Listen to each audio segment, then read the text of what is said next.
kamati ya sera ya fedha imeona kuwa ongezeko hili la riba ni sahihi katika kuhakikisha kwamba mfumuko wa bei unabaki ndani ya lengo la 3 hadi 5 na kuendelea kuchangia ukuaji wa shughuli za kiuchumi. Aidha, bei za chakula zinatarajiwa kupungua kufuatia mavuno mazuri ya msimu wa kilimo wa mwaka 2025-26. Vile vile thamani ya shilingi inatarajiwa kuwa imara kutokana na mapato yanayotokana na mauzo nje ya nchi, ikiwemo mauzo ya dhahabu, mauzo ya mazao ya kilimo na shughuli za utalii.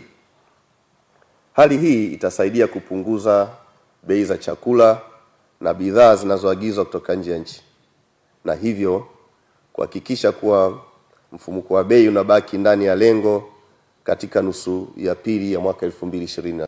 Vile vile mgogoro huu ulichangia ongezeko la bei ya mafuta ghafi, bei za mbolea na gharama za usafirishaji duniani. Mwenendo huu umesababisha mfumuko wa bei duniani kuanza kuongezeka na hivyo kudhoofisha matarajio ya ukuaji wa uchumi wa dunia kwa mwaka 2026.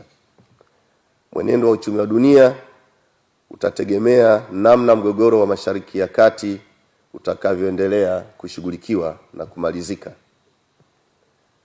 Kuhusu tathmini ya mwenendo wa uchumi wa hapa nchini, kamati ya sera ya fedha imejiridhisha kuwa mwenendo ni mzuri wa ukuaji wa uchumi licha ya kuwepo kwa changamoto zilizotokana na mgogoro wa Mashariki ya Kati.